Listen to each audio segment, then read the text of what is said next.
Assalamualaikum warahmatullahi wabarakatuh. Apa kabar anak-anakku sekalian yang berbahagia? Selamat bertemu kembali dengan saya di kelas 9. Mudah-mudahan kamu tetap setia belajar dari rumah dengan situasi yang ada pada saat ini dan tetap semangat. Jangan sampai kemudian kita menurunkan kesemangatan kita untuk belajar.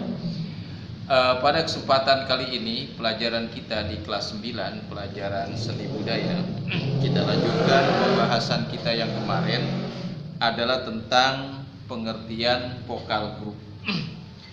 Vokal group itu adalah kumpulan beberapa penyanyi yang tergabung dan mereka menyanyikan lagu dengan ketinggian suara yang berbeda. Jadi kumpulan orang, beberapa orang, kemudian mereka menyanyikan lagu dengan tingkat suara yang berbeda-beda.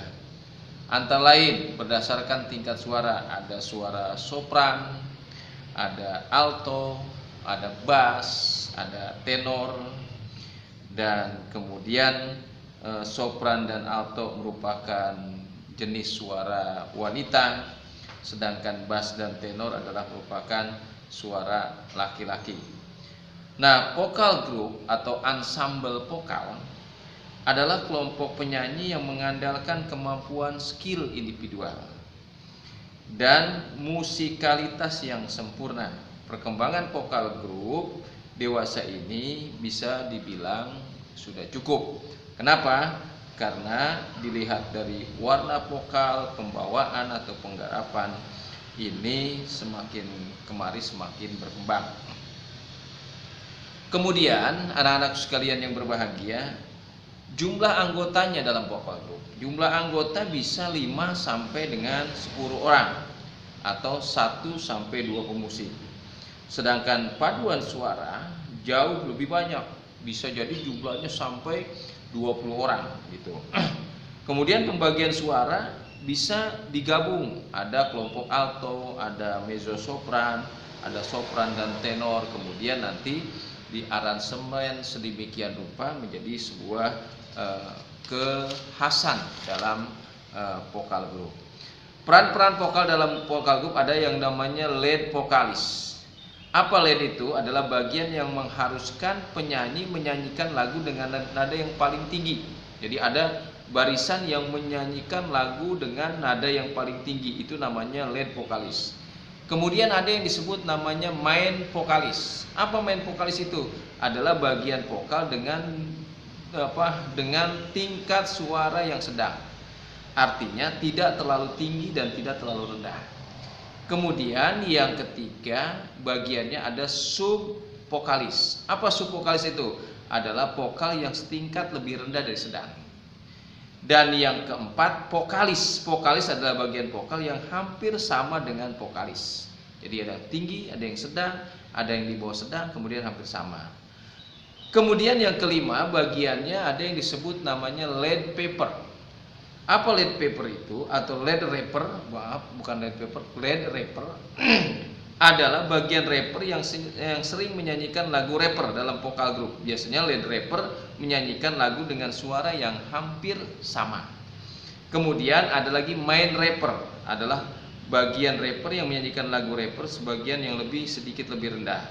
Jadi sub rapper biasanya menyanyikan setelah suara main rapper. Jadi vokalis itu suaranya bersaut-sautan sehingga menciptakan satu suasana yang berwarna dari berbagai macam jenis suara, sehingga diramu menjadi satu, menjadi sebuah vokal group yang enak didengar. Itulah yang disebut dengan vokal group dan nama-namanya. Nah, di Indonesia banyak sekali ya nama-nama vokal group Indonesia. Misalnya di era tahun 2003 sampai tahun 2005 ada grup vokal yang namanya Warna. Mungkin sekarang juga masih ada. Nah, grup vokal Warna ini adalah vokalis asal Indonesia yang beranggotakan Sarwana, itu tenor, ada Stephen bariton, ada Ria mezzo sopran, serta 2 anggota baru, Ira dan Ari. Keduanya anggota menggantikan dua anggota yang lain, yaitu Dea dan Nina Tamam yang keluar pada waktu itu karena beliau menikah. Nah itu Warna. Kemudian yang kedua ada Kahitna. Kahitna ini lahir muncul di era tahun 94, 95, bahkan sampai sekarang ada. Saya termasuk penggemar Kahitna. Nah, Kahitna ini grup musik asal Bandung yang dibentuk pada tahun 24 Juni 1986, sudah cukup lama berkiprah di pentas musik nasional. Siapa yang memotori? Yovie Widianto. Kemudian biasanya Kahitna ini mengusung lagu-lagu tema cinta dalam liriknya. Kahitna terkenal memadukan unsur musik jazz, pop, fusion, dan latin, bahkan ini ke dalam bentuk ramuan yang memikat. Kemudian yang ketiga ada Tangga. Tangga ini merupakan salah satu grup musik yang ada di Indonesia. Anggotanya ada 4 orang, di antaranya Tahir Handi Wijoyo, kemudian Muhammad Kamga, Nera Merlin, kemudian Kervina Anayang. Nah itu adalah grup musik Tangga. Yang keempat Project Pop. Nah Project Pop ini adalah grup musik berasal dari Bandung yang terkenal dengan lagu-lagunya yang jenaka, penuh dengan kritik-kritikan, baik kritik sosial maupun kritik-kritik yang sifatnya umum. Para anggotanya berasal dari grup komedi Padiangan yang muncul tahun 90-an. Mereka personilnya yang didirikan pada 4 Desember 1982 adalah mahasiswa dari Fakultas Sosial Politik Universitas Parahyangan. Mereka mendirikan grup namanya Project Pop. Kemudian yang kelima Pasto. Pasto adalah berdiri tahun 2002. Personilnya 4 ada pria, 4 orang pria, ada Leo Koling, Rudolf Bobby, Reon Pono. Mereka bergabung juga menjadi satu. Kemudian mereka berkenalan dengan Glenn Fredly yang sudah meninggal. Kemudian akhirnya membentuk grup yang namanya Pasto. Ini adalah grup vokal, grup yang lahir di Indonesia. Kemudian ya ketika kita membentuk vokal grup, menyanyikan vokal grup ini, apa saja yang harus diperhatikan oleh kita? Pertama, stamina vokal. Stamina vokal harus stamina vokalnya harus bagus. Seorang penyanyi ya vokalnya harus bagus. Bahkan harus latihan menjaga stamina, jangan sampai suaranya rusak ketika mentas. Kedua, onset of tone, yaitu berhubungan dengan bunyi dari nada yang dinyanyikan. Dalam bernyanyi, bunyi dari nada yang dihasilkan ini pasti berbeda-beda. Ada yang bernyanyi napasnya terdengar, ada yang di akhir nada terkasar dan sebagainya. Nah ini merupakan ciri khasnya yang harus dijaga. Kemudian artikulasi vokal dan konsonan. Dan yang keempat, pitch control. Pitch control ini ketika kita bernyanyi solo sangat diperlukan agar tidak menghasilkan nada yang fals gitu. Yang berikutnya, penampilan diri dalam bahasa tubuh. Jadi gerakannya harus gerakan seorang penyanyi.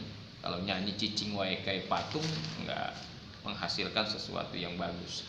Kemudian keadaan emosional, maksudnya bisa menghayati lagu itu sedemikian mungkin, hingga antara kata-kata kalimat-kalimat yang dinyanyikan dengan penghayatan benar-benar satu kesatuan.